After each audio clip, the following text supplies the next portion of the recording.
When I was a child, I knew I had superpowers. That's right. I thought I was absolutely amazing because I could understand and relate to the feelings of brown people, like my grandfather, a conservative Muslim guy, and also I could understand my Afghan mother, my Pakistani father, not so religious, but laid back, fairly liberal. And of course, I could understand and relate to the feelings of white people, the white Norwegians of my country. You know, white, brown, whatever, I love them all. I understood them all, even if they didn't always understand each other. They were all my people. My father, though, was always really worried. He kept saying that even with the best education, I was not going to get a fair shake. I would still face discrimination, according to him, and that the only way to be accepted by white people would be to become famous. Now, mind you, he had this conversation with me when I was 7 years old. So while I'm 7 years old, he said, look, so it's either got to be sports or it's got to be music. He didn't know anything about sports, bless him, so it was music. So when I was 7 years old, he gathered all my toys, all my dolls, and he threw them all away. In exchange, he gave me a crappy little Casio keyboard and, yeah, and singing lessons, and he forced me basically to practice for hours and hours every single day. Very quickly, he also had me performing for larger and larger audiences, and bizarrely, I became almost a kind of poster child for Norwegian multiculturalism. I felt very proud, of course, because even the newspapers at this point were starting to write nice things about brown people, so I could feel that my superpower was growing. So when I was 12 years old, walking home from school, I took a little detour because I wanted to buy my favorite sweets called Salty Feet. I know they sound kind of awful, but I absolutely love them. They're basically these little salty licorice bits in the shape of feet. And now that I say it out loud, I realize how kind of terrible that sounds. But be that as it may, I absolutely love them. So on my way into the store, there was this grown white guy in the doorway, blocking my way. So I tried to walk around him. And as I did that, he stopped me, and he was staring at me. And he spit in my face, and he said, get out of my way, you little black bitch, you little packy bitch, go back home where you came from. I was absolutely horrified. I was staring at him. I was too afraid to wipe the spit off my face, even as it was mixing with my tears. I remember looking around, hoping that any minute now, a grown-up is going to come and make this guy stop.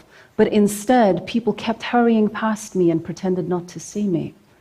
I was very confused because I was thinking, well, my white people, come on, where are they? What's going on? How come they're not coming and rescuing me? So needless to say, I didn't buy the sweets. I just ran home as fast as I could. Things were still okay, though, I thought. As time went on, the more successful I became, I eventually started also attracting harassment from brown people. Some men in my parents' community felt that it was unacceptable and dishonorable for a woman to be involved in music and to be so present in the media. So very quickly, I was starting to become attacked at my own concerts. I remember one of the concerts, I was on stage, I leaned in to the audience, and the last thing I see is a young brown face. And the next thing I know is some sort of chemical is thrown in my eyes. And I remember I couldn't really see, and my eyes were watering, but I kept singing anyway.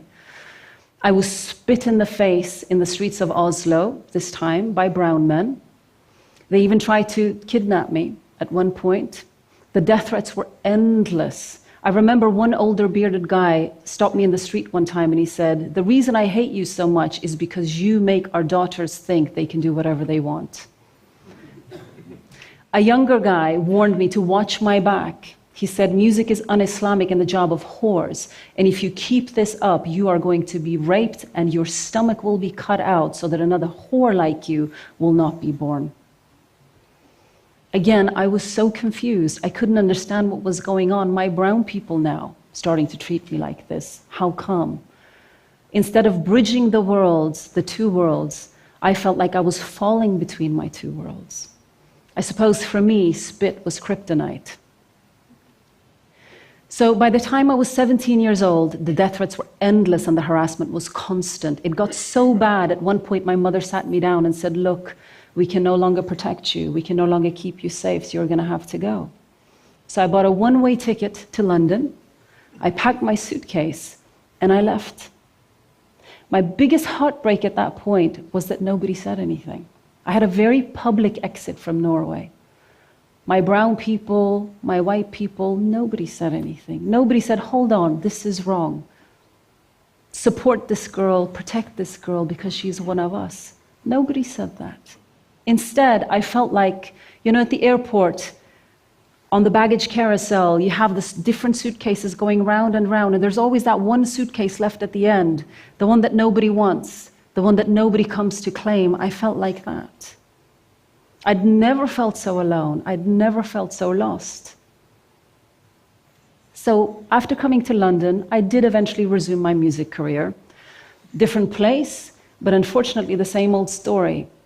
I remember a message sent to me saying that I was going to be killed and that rivers of blood were going to flow and that I was going to be raped many times before I died. By this point, I have to say I was actually getting used to messages like this. But what became different was that now they started threatening my family. So once again, I packed my suitcase, I left music, and I moved to the US. I'd had enough, didn't want to have anything to do with this anymore. And I was certainly not going to be killed for something that wasn't even my dream. It was my father's choice. So I kind of got lost. I kind of fell apart. But I decided that what I wanted to do is to spend the next however many years of my life supporting young people and to try to be there in some small way, whatever way that I could. So I started volunteering for various organizations that were working with young Muslims inside of Europe. And to my surprise, what I found was so many of these young people were suffering and struggling. They were facing so many problems with their families and their communities who seemed to care more about their honor and their reputation than the happiness and the lives of their own kids. I started feeling like maybe I wasn't so alone, maybe I wasn't so weird. Maybe there are more of my people out there. The thing is, what most people don't understand is that there are so many of us growing up in Europe who are not free to be ourselves. We're not allowed to be who we are. We are not free to marry or to be in relationships with people that we choose. We can't even pick our own career. This is the norm in the Muslim heartlands of Europe. Even in the freest societies in the world, we're not free. Our lives, our dreams, our future does not belong to us. It belongs to our parents and their community. I found endless stories of young people who are lost to all of us, who are invisible to all of us, but who are suffering, and they are suffering alone. Kids that we are losing to forced marriages, to honor-based violence and abuse. So eventually I realized after several years of working with these young people that I will not be able to keep running. I can't spend the rest of my life being scared and hiding, and that I'm actually going to have to do something. And I also realized that my silence, our silence, allows abuse like this to continue. So I decided that I wanted to put my childhood superpower to some use by trying to make people on the different sides of these issues understand what it's like to be a young person stuck between your family and your country. So I started making films and I started telling these stories. And I also wanted people to understand the deadly consequences of us not taking these problems seriously. So the first film I made was about Banaz. She was a 17-year-old Kurdish girl in London. She was obedient. She did whatever her parents wanted. She tried to do everything right. She married some guy that her parents chose for her, even though he beat and raped her constantly. And when she tried to go to her family for help, they said, well, you got to go back and be a better wife. because they didn't want a divorced daughter on their hands, because of course that would bring dishonor on the family. She was beaten so badly her ears would bleed. And when she finally left, and she found a young man that she chose and she fell in love with, the community and the family found out, and she disappeared. She was found 3 months later. She'd been stuffed into a suitcase and buried underneath a house. She had been strangled. She had been beaten to death by 3 men, 3 cousins, on the orders of her father and uncle. The added tragedy of Banaz's story is that she had gone to the police in England 5 times asking for help, telling them that she was going to be killed by her family. The police didn't believe her, so they didn't do anything. And the problem with this is that not only are so many of our kids facing these problems within their families and within their families' communities, but they're also meeting misunderstandings and the apathy in the countries that they grow up in. When their own families betray them, they look to the rest of us. And when we don't understand, we lose them. So, while I was making this film, several people said to me, well, Dia, this is just their culture. This is just what those people do to their kids, and we can't really interfere. I can assure you, being murdered is not my culture. And surely people who look like me, young women who come from backgrounds like me, should be subject to the same rights, the same protections as anybody else in our country. Why not? So, for my next film, I wanted to try and understand why some of our young Muslim kids in Europe are drawn to extremism and violence. But with that topic, I also recognized that I was going to have to face my worst fear: the brown men with beards. The same men that had been, or similar men, to the ones that have hounded me for most of my life. Men that I've been afraid of most of my life. Men that I've also deeply disliked for many, many years. So I spent the next 2 years interviewing convicted terrorists, jihadis, and former extremists. What I already knew, what was very obvious already, was that religion, politics, Europe's colonial baggage, also, Western foreign policy failures of recent years were all a part of the picture. But what I was more interested in finding out was what are the personal reasons why some of our young people are susceptible to groups like this. And what really surprised me was that I found wounded human beings. Instead of the monsters that I was looking for, that I was hoping to find, quite frankly, because it would have been very satisfying, I found broken people. Just like Banaz, I found that these young men were torn apart from trying to bridge the gaps between their families and the countries that they were born in. And what I also learned is that extremist groups, terrorist groups, are taking advantage of these feelings of our young people and channeling that, cynically channeling that towards violence. Come to us, they say. Reject both sides, your family and your country, because they reject you. For your family, their honor is more important than you. And for your country, a real Norwegian, Brit, or a French person will always be white and never you. They're also promising our young people the things that they crave: significance, heroism, a sense of belonging and purpose, a community that loves and accepts them. They make the powerless feel powerful, the invisible and the silent are finally seen and heard. This is what they're doing for our young people. Why are these groups doing this for our young people and not us? The thing is, I'm not trying to justify or excuse any of the violence. What I am trying to say is that we have to understand why some of our young people are attracted to this. I would like to also show you, actually, these are childhood photos of some of the guys in the film.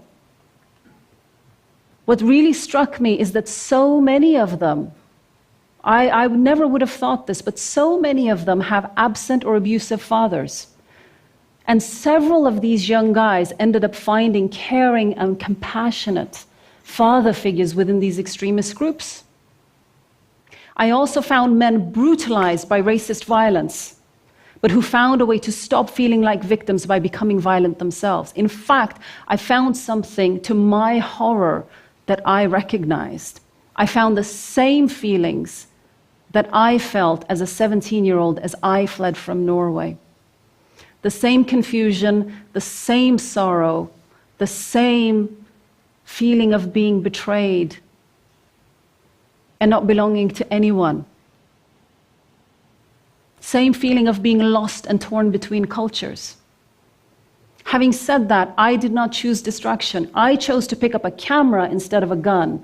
And the reason I did that is because of my superpower. I could see that understanding is the answer instead of violence. Seeing human beings with all their virtues and all their flaws, instead of continuing the caricatures, the us and them, the villains and victims. I'd also finally come to terms with the fact that my two cultures didn't have to be on a collision course, but instead became a space where I found my own voice. I stopped feeling like I had to pick a side. But this took me many, many years. There are so many of our young people today who are struggling with these same issues, and they're struggling with this alone. And this leaves them open like wounds.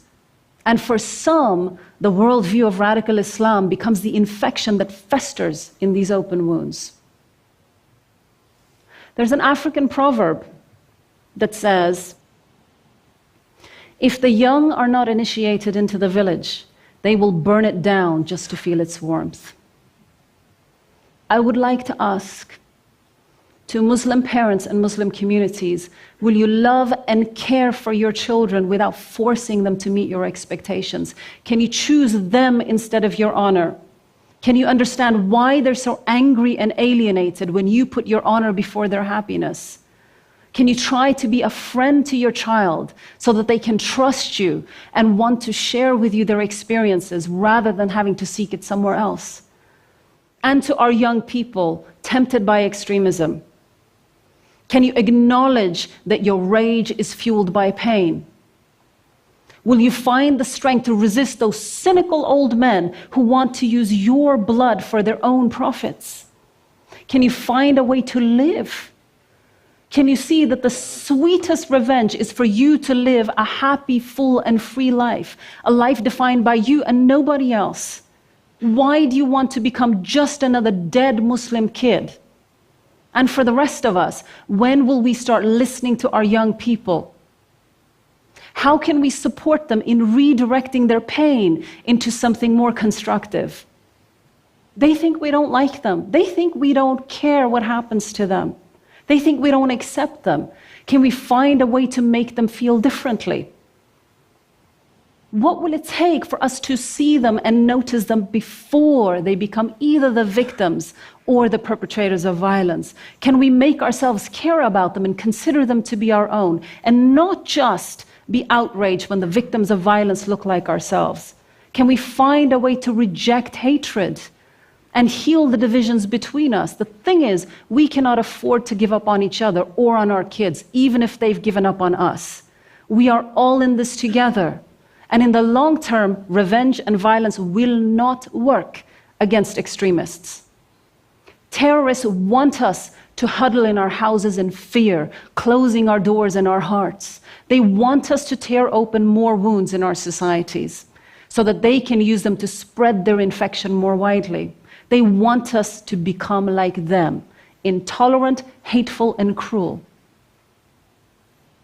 The day after the Paris attacks, a friend of mine sent this photo of her daughter. This is a white girl and an Arab girl. They're best friends. This image is the kryptonite for extremists. These two little girls, with their superpowers, are showing the way forward towards a society that we need to build together. A society that includes and supports rather than rejects our kids. Thank you for listening.